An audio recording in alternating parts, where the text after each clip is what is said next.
Hello everyone, how you all. I hope कि आप सभी बहुत अच्छे होंगे। So my dearest parents, RRB PO और क्लर्क ये वो मेन एग्जाम है जिसको आप लोग एम कर रहे हैं, ठीक है।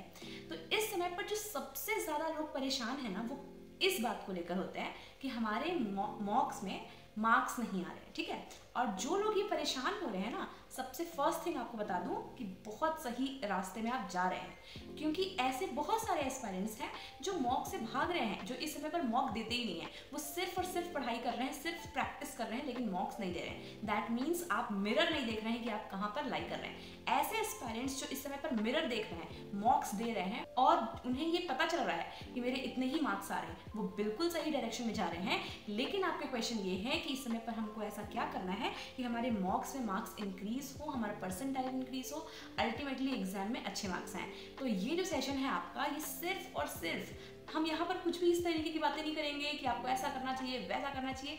एकदम प्रैक्टिकल बातें करेंगे कि वो क्या चीज़ें हैं जिसको करने से आपके मॉक्स में ज़्यादा मार्क्स आएंगे, अल्टीमेटली रियल एग्जाम में ज़्यादा मार्क्स आएंगे, ठीक है।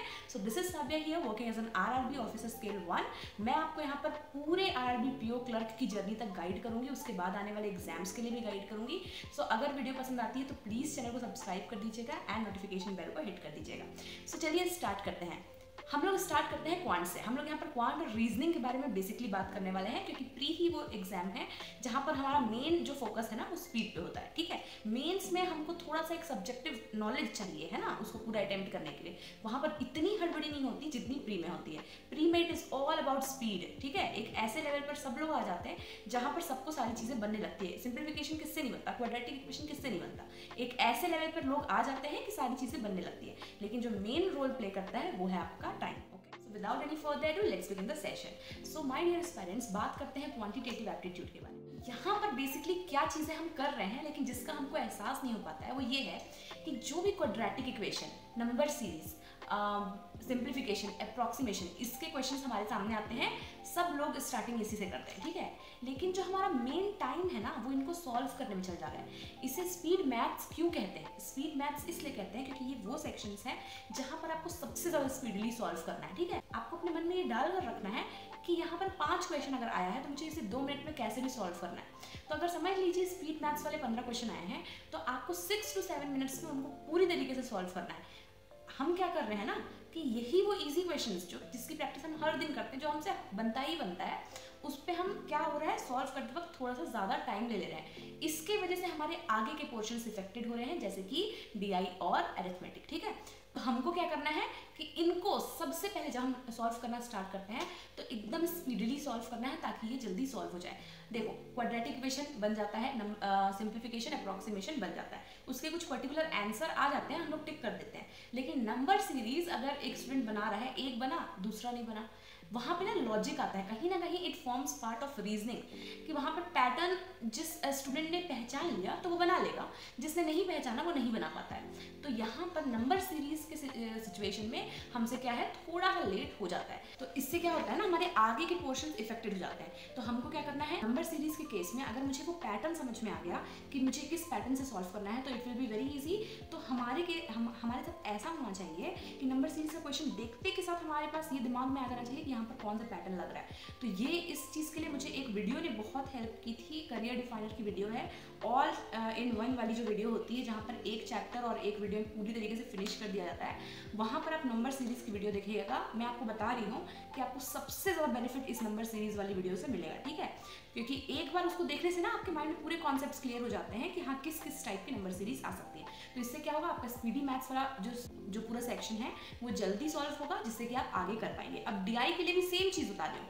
डीआई में क्या होता है, कुछ एक टाइप का डीआई हम अच्छे से सॉल्व कर लेते हैं, दूसरे टाइप का डीआई हमसे नहीं बनता है, थोड़ा सा टाइम लगता है। तो उसके लिए सबसे ज़्यादा ज़रूरी है अप्रोचेस, कि हमको कौन सा वहाँ पर फ्रैक्शन टू परसेंटेज लगाना है या क्या ऐसा लगाना है जिससे कि वो जल्दी सॉल्व हो जाए। तो fraction to percentage first of all आप पूरा अच्छे से लर्न कर लीजिए। मैंने अपने हैंड रिटन जो नोट्स थे वो टेलीग्राम पे अवेल करवाए थे, टेलीग्राम पे नहीं जुड़े होंगे तो जुड़ जाइएगा। और सेम उसी तरीके से डीआई की भी वीडियो, जहाँ पर उन्होंने सर ने करियर डिफाइनर में कौशिक मोहंती सर ने वो पूरी मतलब 8 से 10 डीआई किस टाइप की आती है और प्री लेवल के लिए वो बेस्ट है, ठीक है, आरआरबी पीओ या क्लर्क के लिए। तो तो वहाँ पे पूरी DI एक्सप्लेन कर दी। तो आप जब सब कुछ देख लेंगे तो आपके मन में एक आ जाएगा। कई बार क्या होता है ना, मैं खुद बता रही हूँ कि मैं बहुत बेसिक मेथड से सॉल्व करती हूँ हमेशा ना, हाँ कभी भी किसी ट्रिक या फॉर्मूला के पीछे नहीं भागी। तो क्या होता है, लेकिन कभी ना कभी हमको उसका जो नुकसान है ना वो समझ में आता है, लेट लगता है उससे। तो क्या हो जाएगा, अगर आप कुछ चीज़ें सीख ही लेंगे, कुछ ट्रिक्स, कुछ फॉर्मूला, जिससे कि वहाँ पर स्पीडीली सॉल्व कर लेंगे, तो कोई दिक्कत नहीं है। तो वो मैंने वहाँ से सीखा था, तो आप देख लीजिएगा, ठीक है। और इसी टाइप के वीडियो अगर आपको कहीं और मिलते हैं तो करिए, लेकिन ये देखिए कि हम किस तरीके से स्पीडीली सॉल्व कर सकते हैं, अप्रोचेस, ठीक है। तो ये हो गई। और लास्टली अरिथमेटिक, एक चीज़ पूछ रही हूँ आपसे, कितने लोग आप में से हैं जो अरिथमेटिक के क्वेश्चंस क्वांट में पूरे सॉल्व करते हैं, या फिर सॉल्व भी करते हैं, या फिर टच भी करते हैं, 1 2 3 से ज़्यादा नहीं कर पाते हैं? क्यों? क्योंकि हमारे पास दूसरे सेक्शंस को करने के बाद अरिथमेटिक के लिए टाइम ही नहीं बचता है, जबकि हम अपनी प्रिपरेशन में हर दिन कोई ना कोई एक चैप्टर कर रहे होते हैं क्वांट का। टाइम एंड वर्क हो गया, टाइम एंड डिस्टेंस हो गया, पाइप्स एंड सिस्टम्स हो गया। क्यों कर रहे हैं? जब हम वहाँ पर उसको सॉल्व ही नहीं कर रहे हैं, तो जब हम वहाँ पर उसे टच ही नहीं कर पा रहे हैं, तो आप कैसे एनालाइज कर पाएंगे कि आप उन चीज़ों को अच्छे से पढ़ रहे हैं या नहीं? तो इसीलिए कह रही हूँ कि DI और वो स्पीड वाले क्वेश्चंस इतने जल्दी हमको सॉल्व करने हैं कि अरिथमेटिक के लिए हमारे पास टाइम बचे। इसलिए ये सारी चीज़ों को एक कैलकुलेटिव वे में, एक पैटर्न मन में सोच के रखिए कि मुझे 10 मिनट स्पीड 7 to 8 मिनट्स जो है वो स्पीडी मैथ सेक्शन को देना है, फिर इतने मिनट्स मुझे DI को देने हैं, और फिर इतने मिनट्स मुझे बचाने हैं for arithmetic. In total 20 to 25 minutes आपके पास रहेगा वहाँ पर, है ना, बैलेंस्ड वे में, क्योंकि बाकी तो रीजनिंग को भी देना है। तो ये चीज़ अपने मन में रखिए। आपको सबसे ज़्यादा इंपॉर्टेंट क्या है? सेक्शनल मॉक देना। सेक्शनल मॉक आपके लिए बहुत ज़्यादा इंपॉर्टेंट है। मैंने आपको बोला है कि आप जो गाइडली का मॉक टेस्ट पैकेज लेते हैं, वहाँ पर मॉक टेस्ट सब्सक्रिप्शन में आपको सेक्शनल मॉक्स अलग से मिलते हैं, तो प्लीज़ उसको यूज़ करिए, ठीक है। कोई भी एक सेक्शनल मॉक देते हैं तो फिर उसको छोड़िए मत, उसको अच्छे से देखिए, आपने कहाँ पर कुछ मिस्टेक करी है उस पर वर्क करिए तुरंत, और फिर दूसरा सेक्शनल मॉक दीजिए, तभी आपको इंप्रूवमेंट समझ में आएगा। आज आपने दिया, फिर छोड़ दिया, फिर अगले दिन दिया, तो वो चीज़ें आपके दिमाग में रहती है कि मैंने क्या गलती की थी। अपनी गलतियों को नोट डाउन करिए और उस पर वर्क। बात करते हैं रीजनिंग के बारे में। तो रीजनिंग में आप क्या 2 मिनट में पजल सॉल्व कर पा रहे हैं? क्योंकि बहुत सिंपल पजल्स होते हैं, क्लर्क लेवल के तो बहुत एटमोस्ट इजी होते हैं, और PO और RB PO के भी जो होंगे ना प्रीलिम्स के, वो भी इजी ही पजल्स होते हैं। तो क्या आप उन पजल्स को 2 मिनट में सॉल्व कर पा रहे हैं? नहीं कर पा रहे हैं तो यही आपकी मिस्टेक है, क्योंकि वो लेवल के पजल्स आपसे एकदम 2 मिनट में सॉल्व होने चाहिए। और अगर 4 पजल आते हैं, 20 मार्क्स के आते हैं, तो पूरे के पूरे 20 मार्क्स के पजल्स, मतलब 4 पजल आपके लगभग 8 मिनट्स में, 8 to 10 मिनट्स में सॉल्व हो जाने चाहिए। तो अगर आप ये नहीं कर पा रहे हैं तो अंकुश लांबा सर की 1000 पजल सीरीज की वीडियो देखिए। वहाँ पर आप ये मत करिए कि पॉज कर दिया, अपना सॉल्व करने लग गए कि हाँ हम सॉल्व कर पा रहे हैं कि नहीं, क्योंकि यही चीज़ मैं करती थी ना। मैं आपको अपनी ही चीज़ें बताती हूँ हमेशा, लेकिन आपको ये नहीं करना है। क्या करना है? क्योंकि आपसे पजल सॉल्व हो जाएगा, आप पढ़ रहे हैं, क्यों नहीं सॉल्व होगा, वो आपसे सॉल्व हो जाएगा। आपको ये नहीं जज करना है अपने आप को कि मैं सॉल्व कर पा रहा है, आपको ये जज करना है मैं 2 मिनट में सॉल्व कर पा रहा है। तो आप क्या करिए, उसको पॉज मत करिए, आप उनके अप्रोचेस को देखिए कि वहाँ पर कैसे आखिर लोग सॉल्व कर रहे हैं कि उनके 2 मिनट में सॉल्व हो जा रहे हैं। बहुत सारे स्टूडेंट्स के होते हैं ना सॉल्व, तो वहाँ पे अप्रोच देखिए, थ्रेड मेथड, ये सारी चीज़ें सब कुछ अच्छे से समझिए। जैसे हमने स्पीडी मैथ्स को डिस्कस किया, वैसे ही इनइक्वालिटीज, सिलॉग्स, इन सभी को भी आपको 5 क्वेश्चन अगर है तो 2 मिनट में बनाना है। तो जब सबसे पहले आप टच करते हैं, चाहे पजल्स करें चाहे ये, लेकिन आप ये माइंड में रख के चलिए कि मुझे 2 मिनट में बनाना है, 5 क्वेश्चन को 2 मिनट में बनाना है। ये टारगेट आपका एनी टाइम होना चाहिए क्वांट और रीजनिंग प्री लेवल के लिए, ठीक है। प्रैक्टिस आप नहीं कर रहे हैं, टाइमर लगाकर ही प्रैक्टिस करिए। अगर बुक से कर रहे हैं, PDF से कर रहे हैं, टाइमर लगाकर ही प्रैक्टिस करिए। आपके पास टाइमर का कोई ऐप होगा, वो अपने फोन पे लगा दीजिए, या फिर स्टॉप वॉच तो होता ही है सबके पास, तो उसका यूज करिए, लेकिन टाइमर लगाकर ही करिए, ताकि वो 5 क्वेश्चंस 2 मिनट्स वाली जो चीज़ है ना, वो धीरे धीरे अल्टीमेटली आपके अंदर आ जाए। लास्टली सबसे इंपॉर्टेंट है मॉक टेस्ट का एनालिसिस। मॉक हम दे देते हैं और उसके बाद उसे छोड़ देते हैं, सोचते हैं दैट्स ऑल, लेकिन ये चीज़ हमको नहीं करनी है। मॉक के बाद आप एनालाइज करिए, क्या क्या एनालाइज करना है। अब एनालिसिस में क्या करना होता है, लोग ऐसे देख लेते हैं, हाँ मेरा ये सही हुआ, ये गलत हुआ। ये एनालिसिस नहीं होती है। एनालिसिस क्या होती है? कौन से ऐसे टाइप की DI है, पजल्स है जो आपसे हमेशा बन जाते हैं, ऑलवेज, एक बार भी आप फेल नहीं हो रहे हैं उस DI और उस पजल्स में, उसको आपको माइंड में रखना है, ताकि रियल एग्जाम्स में और आगे आने वाले मॉक्स में सबसे पहले आप उसी DI को सॉल्व करें, है ना। दूसरी, कौन सी ऐसी टाइप के क्वेश्चंस हैं, पजल्स हैं जो आपसे नहीं बन रहे हैं बिल्कुल, तो उन पे वर्क करिए, उन पे एटमोस्ट वर्क करिए ताकि आपसे बने, ठीक है।